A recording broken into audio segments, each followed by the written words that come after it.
Hello, everybody, and welcome to episode 167 of I Wish You Were Dead, a podcast about things used to be alive. My name is Gavin.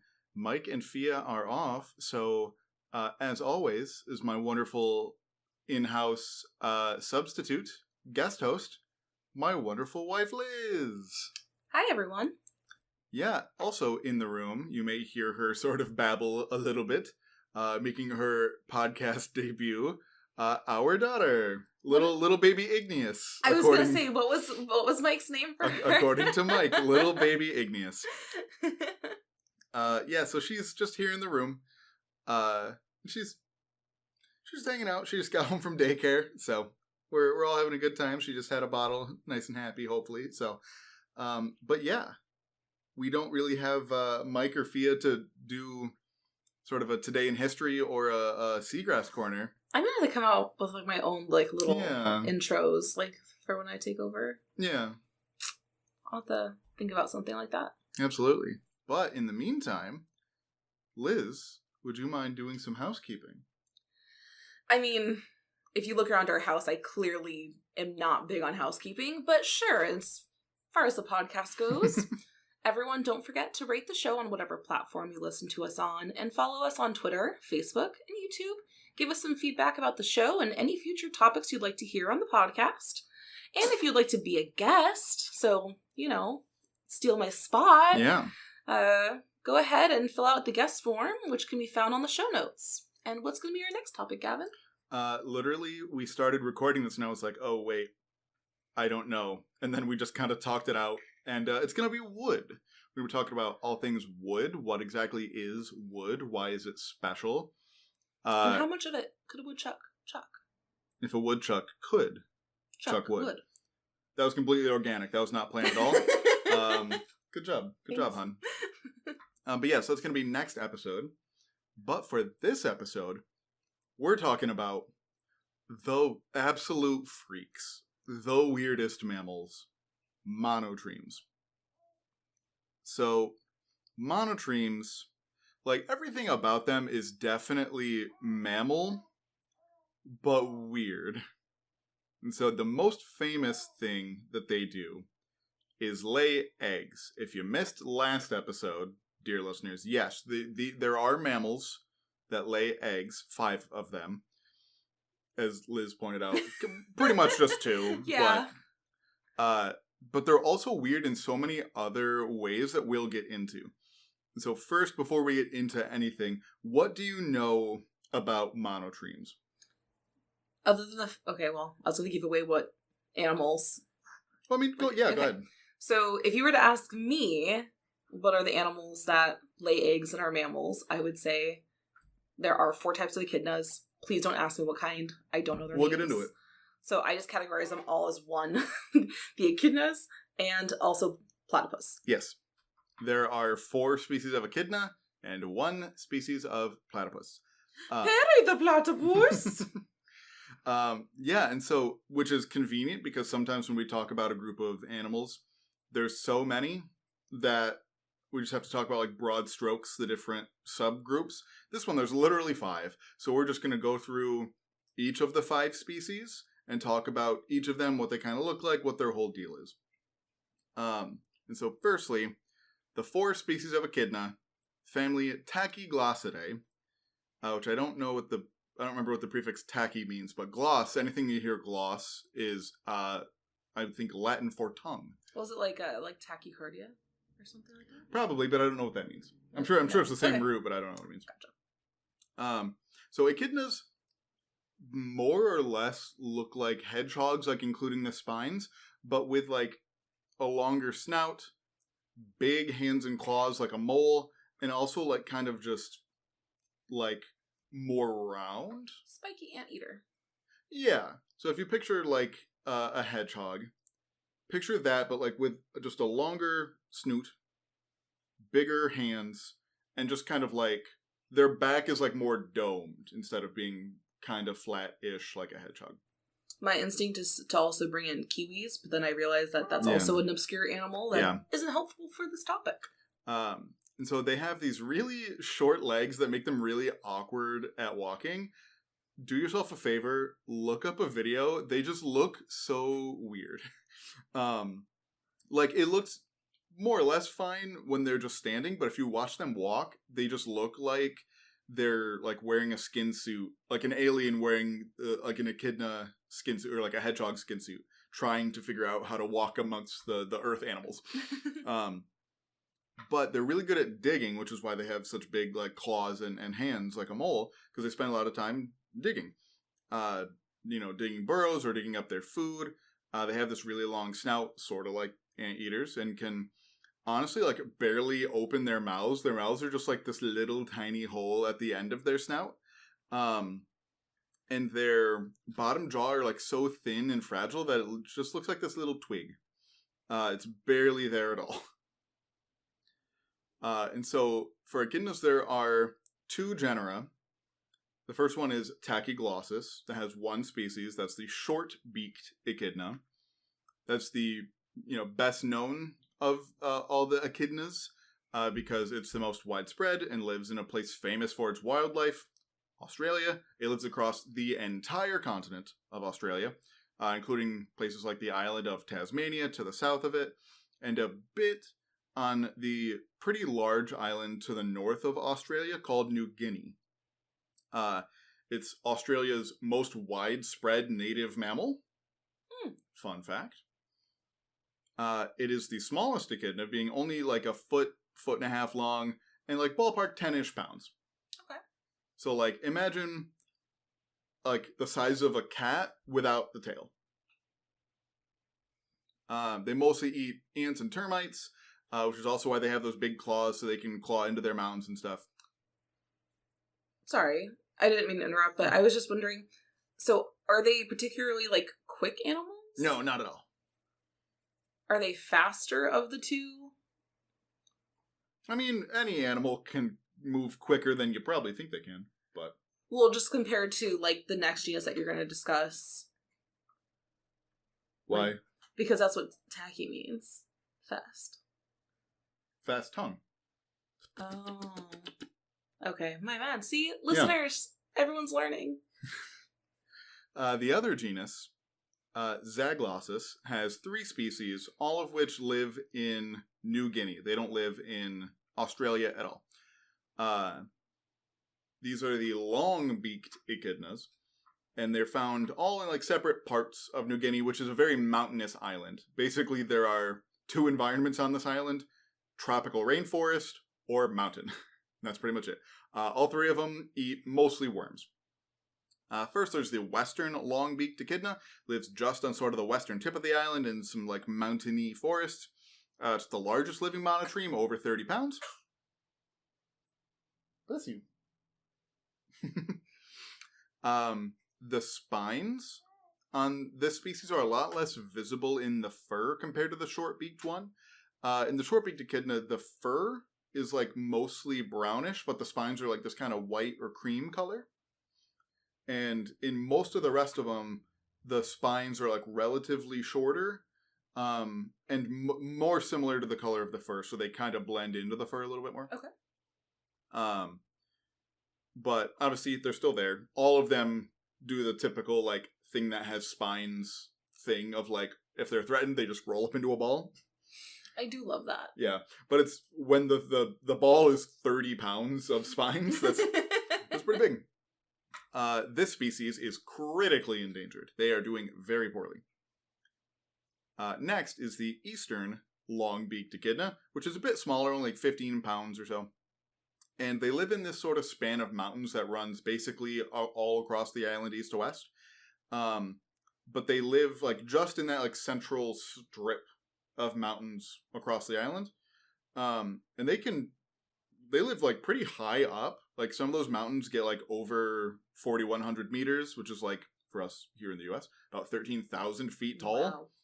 And they live all the way up and down them. These were critically endangered up until 2016, but they're now considered just vulnerable. Nice. We'll take any good news we can get. That's what I thought at first, too. Oh, I think this is mainly because they changed the classification system. Yeah, they did. Yeah, so not necessarily because they're doing better. the numbers have actually stayed like more or less the same. Yeah, like I don't think they've gotten worse, but I don't think they've gotten better either. And then the last one is Sir David's long-beaked echidna, named of course after Sir David Attenborough. And that's like a fairly recent name. Yeah.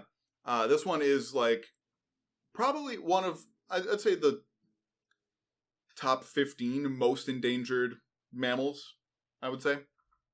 They only live in like this one really tiny corner of the island. It was named in 1998, only described based on one taxidermied specimen from a long time ago. And it was thought to be extinct until a documentary crew who was not even there like looking for it. I don't think they were just there doing some filming. They saw some nose pokes, which we'll talk about that and sort of how they feed in a little bit, that are unique to how echidnas eat. In 2007, so like 10 years after this species was named, they were like, oh, this part of the island, we did not think there were any echidnas here. But then we see, it's basically like finding a footprint of an echidna, and they're like, oh, so there are some here. Then, in 2023, like 2 years ago, at the time we're recording this, a few of them were captured on a trail camera after more than 60 years without like a confirmable sighting. And this footage included them eating, as well as a male following a female around, which is good evidence that there's like a breeding population, so that's like a good sign. So I was going to bring up this video because I gotta say, probably every 3 to 4 months, it comes up as like a recommended thing on my Facebook. Really? Yeah. Huh. Where like just really anything with David Attenborough is just like, hey, remember this? Like my targeted news articles. Like, they don't have to be recent. Yeah. So those are the 4 echidnas, the 1 in Australia, and then the 3 in New Guinea. Now onto the platypus, probably the more famous of all of them. I would agree. Yeah. So this is the family Ornithorhynchidae, which means bird face. So mean. The genus for platypus, I also discovered there are multiple ways to say the plural of platypus. Platypi is not one of them. That's fake. But it's funny. It should, if you want to be like as correct as possible, it should be platypodes. But platypuses, or just platypus as the plural, is fine. Anywho, the genus Ornithorhynchus, and they're the species Ornithorhynchus anatinus, which means duck-like bird face, is what all of that means. So, duck-billed platypus, that's where that comes from. Platypus are weird. An echidna at least, looks kind of like other animals. There's nothing that looks like a platypus. Back when they were first described by European colonizers in Australia in the late 1700s, they thought it was a hoax. Because look at this thing. I mean, if you were to ask me, it's like the back half is a beaver. Yeah. The front half is like an otter, and then the nose and mouth area, the snout area, is definitely some kind of duck or swan or waterfowl. Yeah, and it's if you look at the skeleton, doesn't look that way. It looks they have a weird skull. That's kind of a thing that monotremes have just in general, but it looks almost less weird when you just look at the skeleton. But, they are just so strange. Platypus live basically along the eastern edge of Australia and also some islands, including Tasmania. So if you're in the west or eastern third of Australia and you're in a place with fresh water that's relatively not polluted, there's a good chance you'll see a platypus in there. They have a very duck-like snout that's hairless and flat. They have a very otter-like tail. It's compared a lot to a beaver, but beavers don't have fur on their tails, but platypus do. So it's if a beaver's tail had fur on it, I think beavers are just a more familiar animal to a lot of people than otters are generally. That's fair. Maybe not in your part of the world because you have otters. California, baby. Yeah, otters live there and beavers don't. But where I, here or back home in New York, we had beavers in my backyard basically. I mean, I remember when we first moved here, we went to a rock site for fossils. Yep. And I saw a baby beaver, and I was so excited. But yeah, so it's a very flat kind of tail that they use, not as much for swimming. They swim in a very unique way. They swim by alternating their front hands. So like watching them in the water, it almost looks kind of like a penguin. That's how like kind of agile they are. But they don't really use the tail or the back legs to swim. They almost like doggy paddle with just the front arms. And there's really not much else that swims like that. They're very interesting to watch in the water. But they have very, very dense fur to keep them warm underwater. And however big you think they are smaller. They're only around 1.5 feet long and weigh less than 4 pounds. Which, that's insane. They're so small. Because if you think about, I would have to look up what the average weight of an otter or a beaver is. Beavers are big. They can get up to like, what is it, 60 pounds? Yeah. Mm-hmm. Sorry, I did not mean to scream into the mic, but I'm very passionate about the choose your words carefully. The absurdity of how large beavers can be. Yeah, beavers are very large. And that's a large part of why they were hunted for their furs and stuff so heavily, is because there's just a lot of it. But yeah, platypus are just very small. They eat a variety of like aquatic invertebrates like worms, insect larvae, crayfish, shrimp, even like small bivalves like clams and stuff. And if they can catch them, stuff like tadpoles, frogs, fish, eggs, stuff like that. As we'll talk about, they actually can't see you when they're swimming. Really? They close their eyes, ears, and nose when they're underwater. Oh, that's real cute. So we'll talk about in a little bit what they do to actually find stuff underwater. So those are all the living species and sort of their differences. So let's talk about what all the living monotremes have in common with each other. Firstly, the thing that they are most famous for being mammals that lay eggs, which is a very weird thing for mammals to do. Kind of our whole shtick is giving live birth. We talked a lot about all the different parts of that and what goes into giving live birth last episode. Their eggs, despite the platypus looking more like a bird, their eggs are much more like lizard, snake, or like crocodilian eggs. So they're more soft? Yeah, they're not hard-shelled eggs like a chicken egg, not like that. Much more like leathery. And the eggs are actually retained inside the mother for a while. And they hatch, like, depending on the species, it varies a little bit, but like at most 10 days after they're laid. Okay. Yeah, so the mother just hangs onto them inside, which lots and lots of lizards and snakes do that, to varying degrees. Sometimes they do it for the whole thing and they just give live birth, but there was an egg inside. Other times they do it like this, where they hatch it, or they lay the eggs, and it hatches only a couple days later. And then some, like chickens, as soon as the egg is like enclosed, it's out.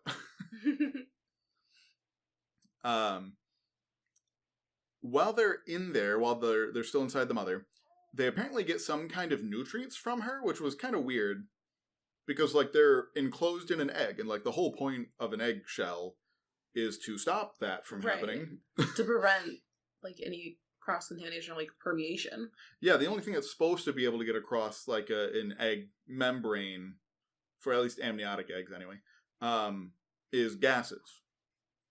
But their embryonic development in the egg is also weird, which is much more like that of reptiles than of other mammals. We don't need to get into it. Embryonic development is very complicated. But basically the cells split in a different way early in development, and this basically allows them like open access to the mother through the yolk. Okay. Again, complicated, don't need to get into it, but just another way that they're weird compared to other mammals. They split their cells strangely early on in development.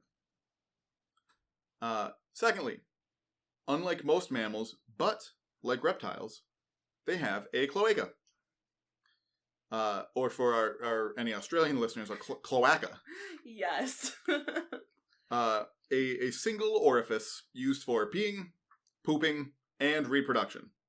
It's a Swiss Army knife of body holes.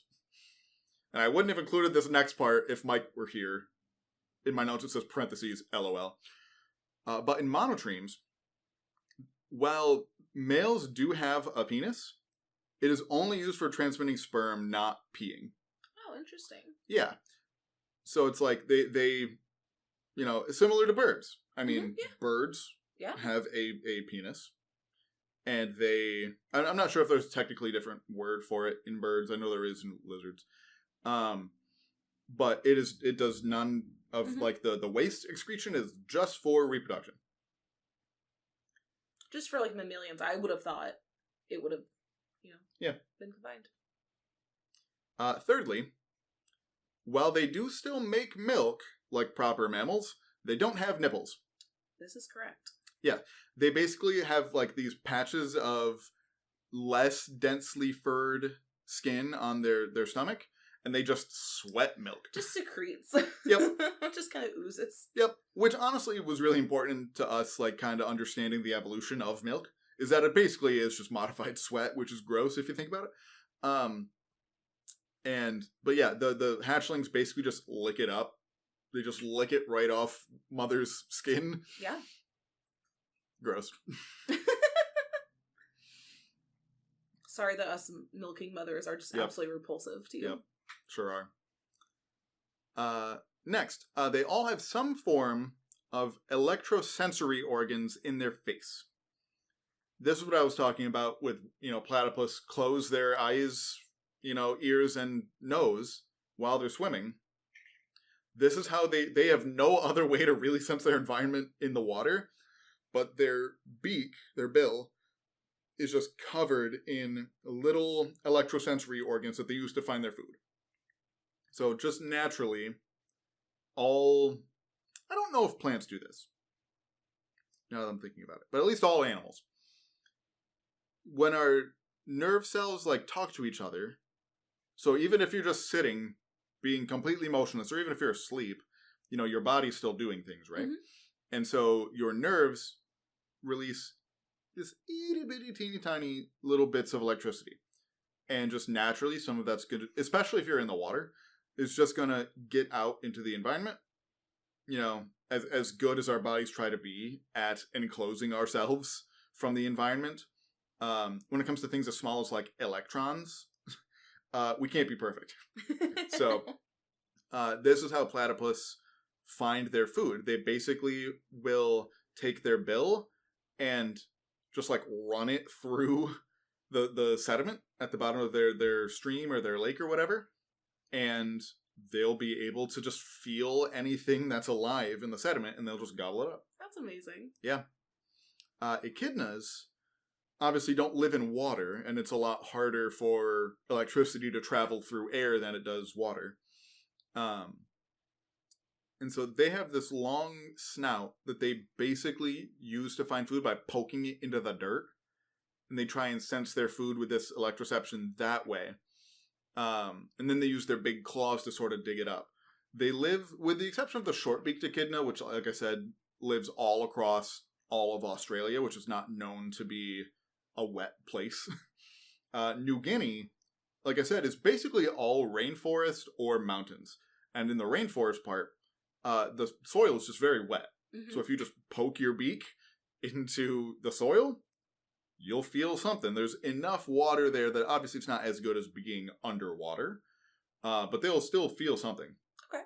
And this is what they found when they found that Sir David's long-beaked echidna. They found these holes that are very distinctive in the dirt from, an echidna was looking for food here. And it's actually, have you seen the photos of that? No, I have not. Oh, you should look up. They're just very insignificant. But yeah. But as someone in research and science, it seems very insignificant to the average person. Mm-hmm. Total nerd out. I'm sure they were just there's no for way. Sure. Oh yeah. In all of these species, males have spurs on their hind feet, but only in the platypus are they venomous. So male platypus have this kind of like a rooster, how roosters have these just a big spike on their back foot. Well, I guess on roosters their only feet, that they use to stab each other with. If they use it, to keep something from eating them, great. But it's mostly there to fight other roosters. similar deal here. And in platypus, the venom, that is purely defensive because they are pretty much immune to their own venom, like most animals are. So, are there like underground No. fighting rings that we know of? Not that I'm aware of. Okay. But yeah, like I said, they have other ways to defend themselves. All the echidnas just roll up into a ball. Platypus, actually, I don't know exactly how they defend themselves. They're so small. They probably just hide. But with their electroreception, they can probably tell pretty well if something's trying to get them in the water. I don't know. This is just real-time word association. I just know that that's the reason I can't go up and snug one, other than the fact that they don't live here. Well, if it's a female, go for it. Good to know. Yeah.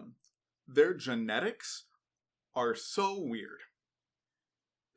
Specifically with their sex chromosomes. So most mammals have the kind of X chromosome and Y chromosome that we're used to, that you learned about in like middle school, high school biology. Males have XY, females have XX, and that's what determines if you're biologically male or biologically female. Obviously, more complicated than that. Far more complicated. Some people can be XXY or just have a single X. There's also just one single gene on the Y chromosome that basically flips the switch for all the stuff that makes you biologically male. So sometimes if that gets messed with, you can be genetically XY, but the gene has an issue or something and you develop as female. These are the things they don't really teach you in high school, but they kind of should. It would make it harder for people who don't actually know biology to try to use their incorrect knowledge of it against trans people for existing. And yet they often do. But I digress. In reptiles, sex is determined either by genetics like us, but usually in reptiles it's sort of the reverse, where the females have two different. So basically the females are XY and the males are XX, or famously like crocodilians and turtles, it's determined by temperature in the nest at like a certain point in development. Monotremes don't do it by temperature. They do it with the genetics like us and like some reptiles, but they do it so strangely. Okay. We have 2 sex chromosomes in our genome. They have either 9 or 10, depending on the species. In platypus, the males have 10 X chromosomes, or 5 X chromosomes and 5 Y chromosomes. The females have 10 X chromosomes. That's platypus. Mm-hmm. In echidnas, males have 5 X chromosomes and 4 Y chromosomes, while the females have 10 X chromosomes. The math doesn't math there. It does not. Why? Honestly, I couldn't find an answer. Probably just a genetic accident that happened somewhere along the line, and it didn't kill them, so... Yeah, they're still thriving-ish. Which, like, that happens... Granted, we're talking about animals, but, like, in plants, duplicating chromosomes or, like, even your whole genome happens all the time. And it doesn't often kill them. So, sometimes stuff like this just happens. But specifically with the sex chromosomes, their meiosis is also complicated, so this is the production of their sperm and egg cells. When the males make sperm specifically, they basically have to do extra steps so that the sperm ends up with only X's or only Y's. Because, like, from what I understand, they don't have the problem of, like, having both X's and Y's in a single sperm cell. That's just not, like, a thing that happens. Okay. I guess, because they have all these extra steps that they have to go through. I don't have much more to say beyond that. They also don't have that one gene that I said that sort of flips the switch for whether they develop as male or female. They use a totally different one than us. So weird and so unnecessarily complicated. Let's see. All of them, at least all the modern ones, as adults are toothless. Echidnas never have teeth at any point. Platypus have teeth for a little bit as babies, but they fall out, as they age and get replaced by sort of just like a rough pad on the jaws. Okay. By some definitions, they technically don't have a stomach. Pardon? They lack most of the gastric glands that other mammals have. So, like, they still have, like, some acid, but the glands in your stomach that make a lot of the enzymes and stuff, they just kind of don't have. Yeah. As someone that like studied cows and Yep. like ruminants, I'm very upset by this. Yep.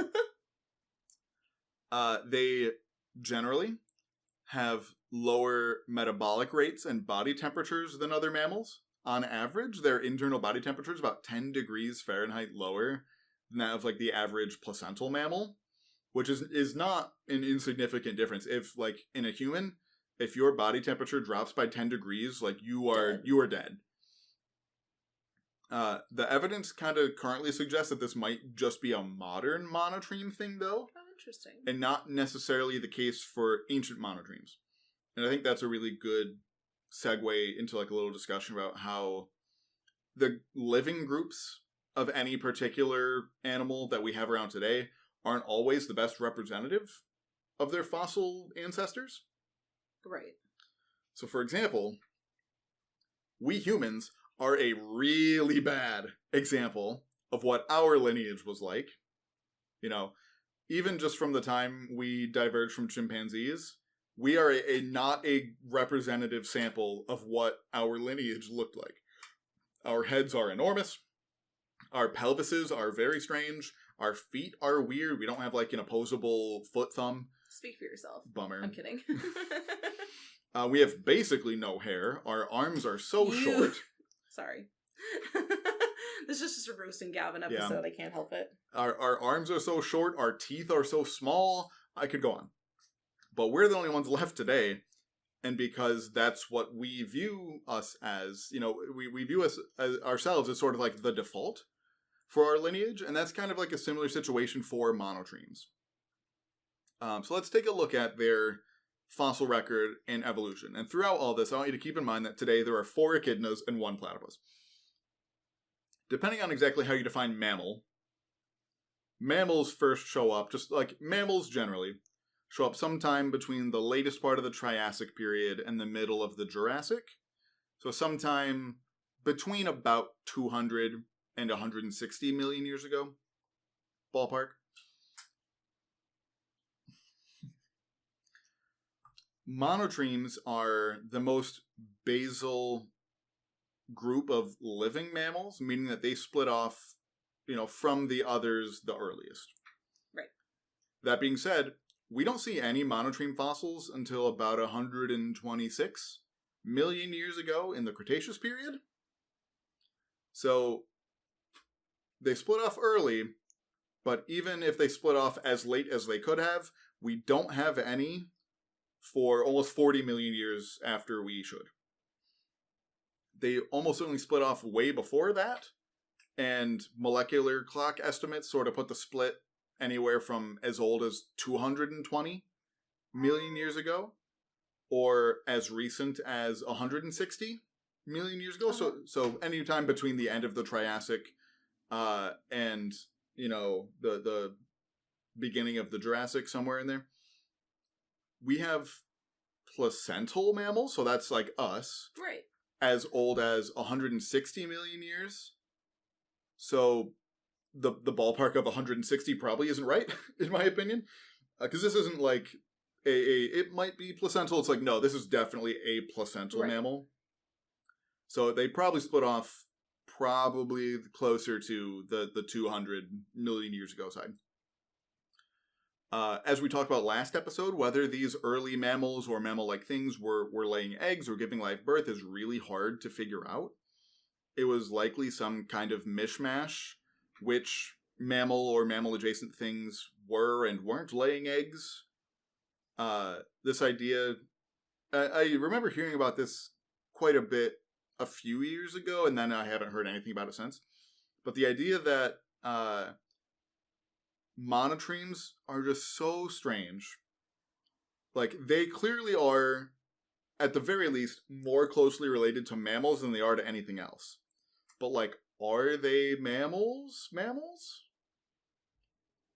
Because some people proposed that they evolved from our mammal-like synapsid ancestors separately from the rest of our modern mammals. Okay. this idea, I think, gained some traction because monotremes are just so stinking weird. But until we find, new fossils with new species, we'll just speculate.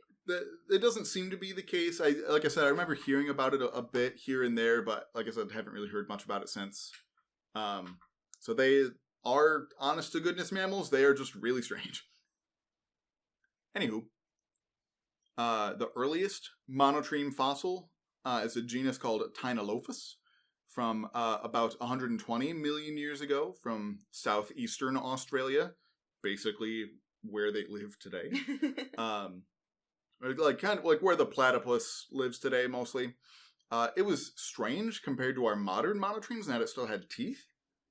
It was also strange for a mammal generally, in that it still had a couple extra bones in its lower jaw.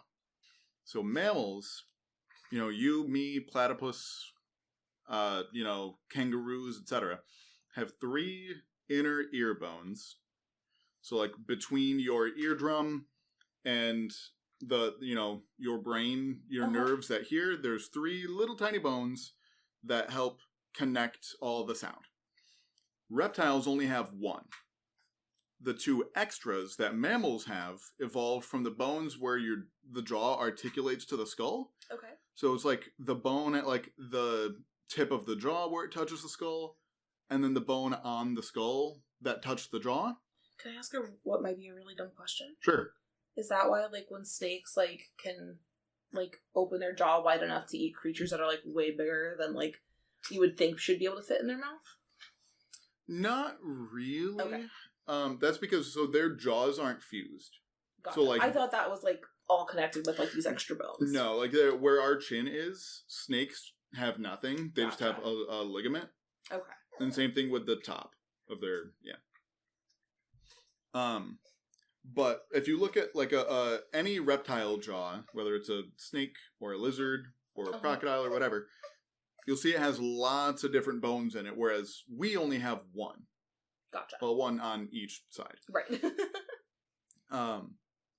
We repurposed those bones in the jaw and in the skull to make our hearing better. That's sort of a defining characteristic of mammals.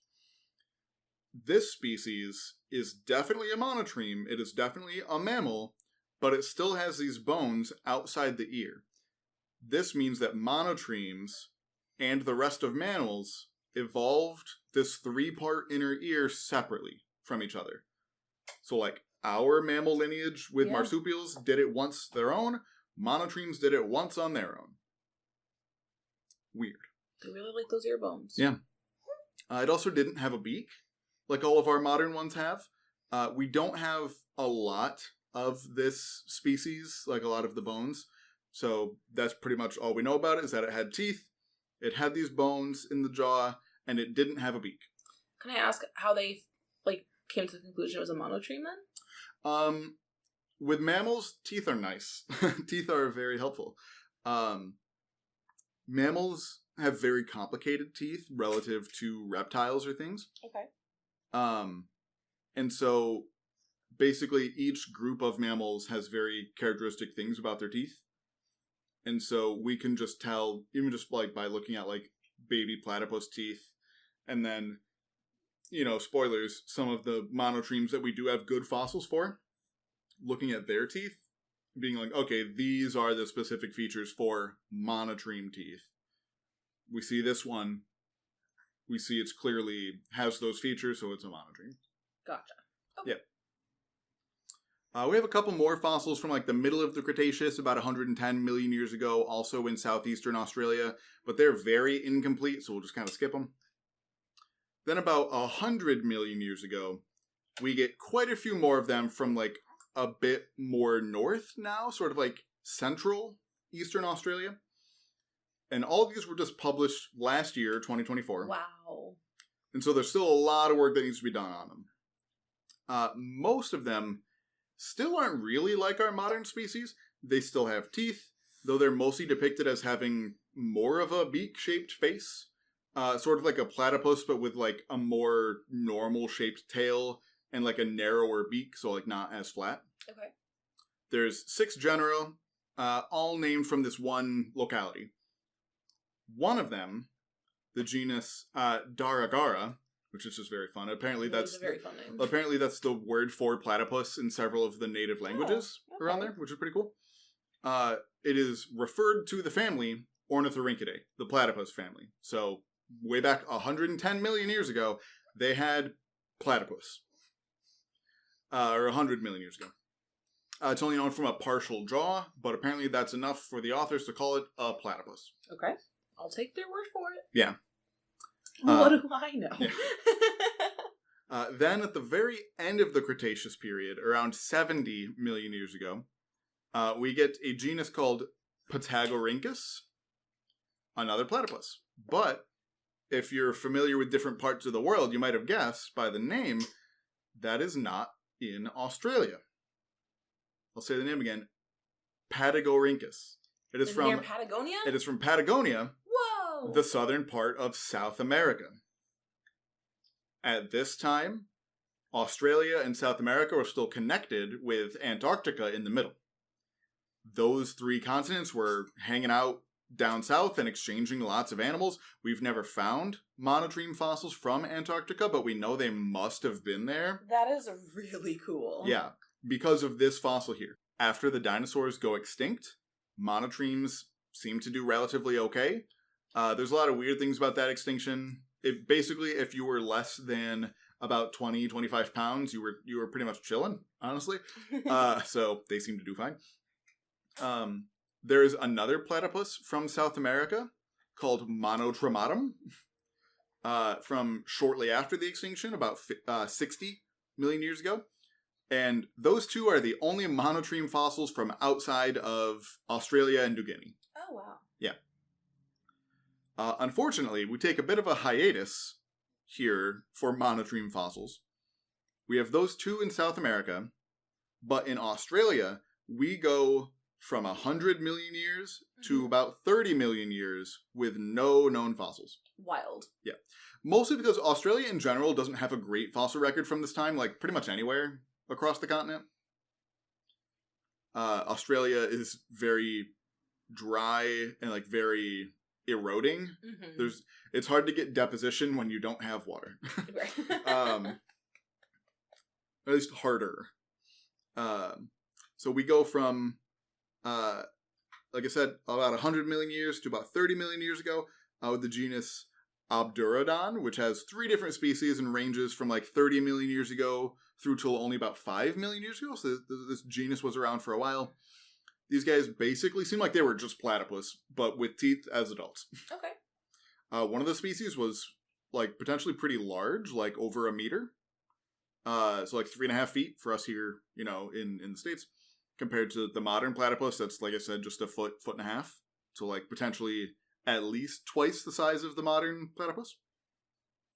And then we get our modern platypus genus, Ornithorhynchus, which has fossils starting at about 3 million years ago or so. You'll notice, at no point in that little recap did I mention echidnas. No, you did not. Echidnas are thought to have evolved from platypuses at some point along the line. Really?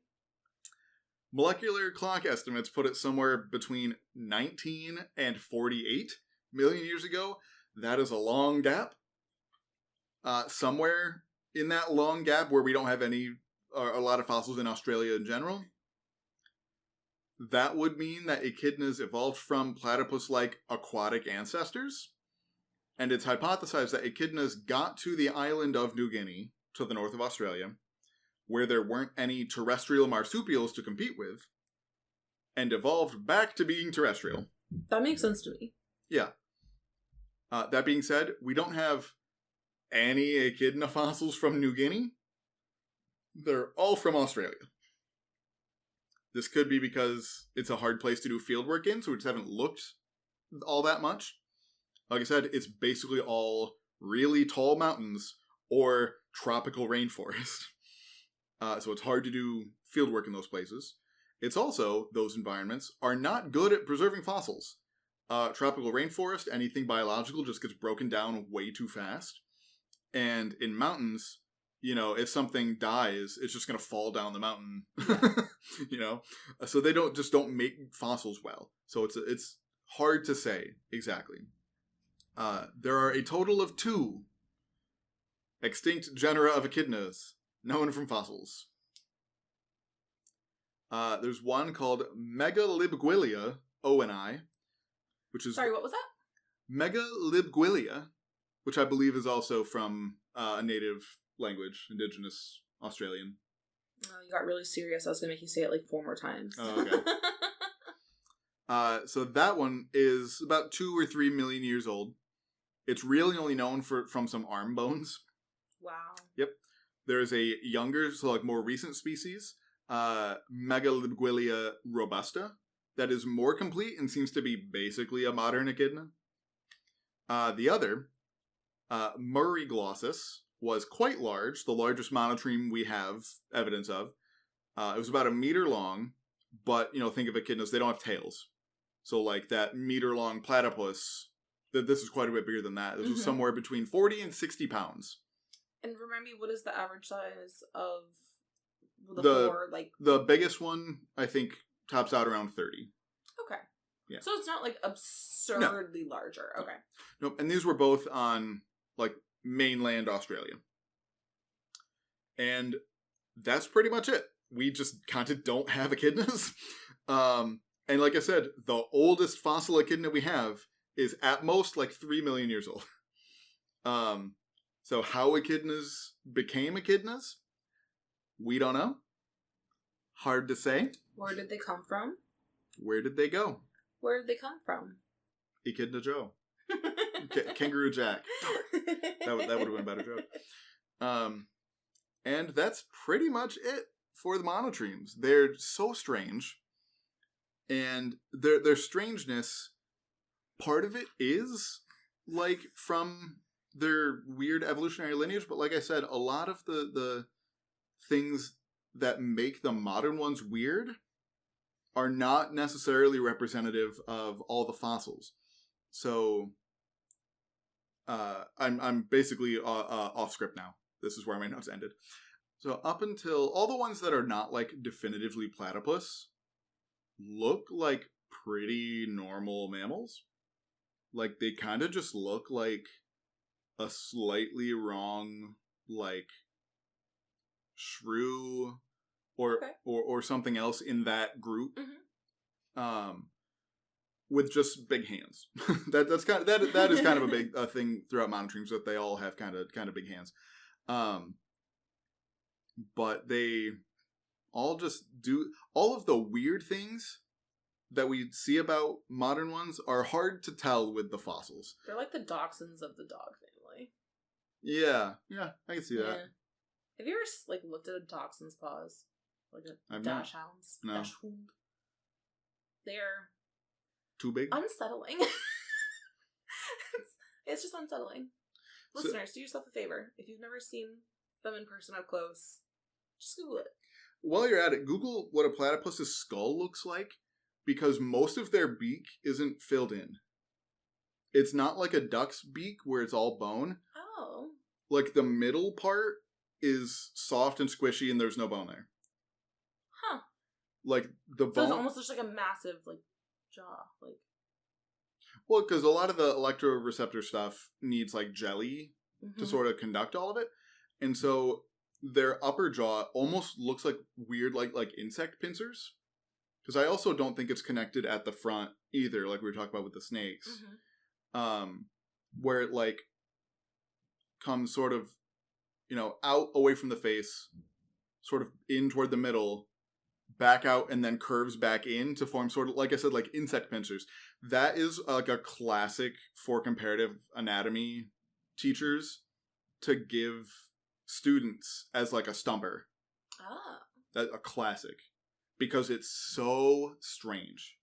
And it's like, doesn't have teeth, can't really tell what it is, can't even really tell all that much, especially early on in like your, comparative anatomy course, that it's a mammal.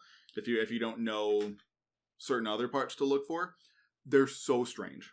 Which is interesting because, so I took a comparative anatomy, or like essentially the equivalent, my first year of university, but I was a transfer student. So right. It was kind of like a weird, I think maybe it's like a sophomore class. I couldn't even really tell you. But we learned all about different kinds of animals, mostly livestock. Right. Because that's what I majored in. Mm-hmm. But we also did quite a bit with marsupials, like, surprisingly, and, like, you know, a lot of birds. They're common zoo animals. But we never had a single conversation about monotremes. Everything I know is just from, like, what is common knowledge on society. So this has all been, like, fairly new to me. Well, yeah, because they're from one part of the world. They barely made it to a second and seem to have only hung out there for a few million years. And now it's not even like they're doing particularly great. The short-beaked echidna is doing fine. Like, they live in suburbs and things like that all across Australia. You'll find them in, like, the suburbs of Sydney and Melbourne. But, platypus aren't doing great, mostly because of, like, water quality stuff. And then New Guinea is just such a fragile environment, like most rainforests are to begin with. Lots of deforestation, lots of stuff like that. Sir David's long-beaked echidna lives in such a small area to begin with that it's like, I'd be shocked if that didn't go extinct in my lifetime. Oh, yeah, like, just their genetic population would be really fascinating to study. So, anywho, that is monotremes. The weirdos of the mammal family are, like, weirdo cousins that do all the stuff that we're not supposed to do. But yeah, I got inspired to do this episode after doing the live birth episode last time. I was like, I want to do sort of the against the grain, the reverse. The ones that really should give live birth but don't. But yes, this has been episode 167 of I Wish You Were Dead, a podcast about things used to be alive. My name is Gavin. That has been Liz and little baby Igneous, who now has settled in and has fallen asleep. Yeah, she's out. And we will see you all next time in 2 weeks, where hopefully Mike and Fia will be back with us. But until then, take care, everybody. This episode of I Wish You Were Dead was written by Gavin Davidson and hosted by Gavin Davidson, Mike Bryson, and Fenella Campanino. It was sound edited and edited for YouTube by Gavin Davidson. Special thanks to former guests of the pod and to listeners like you.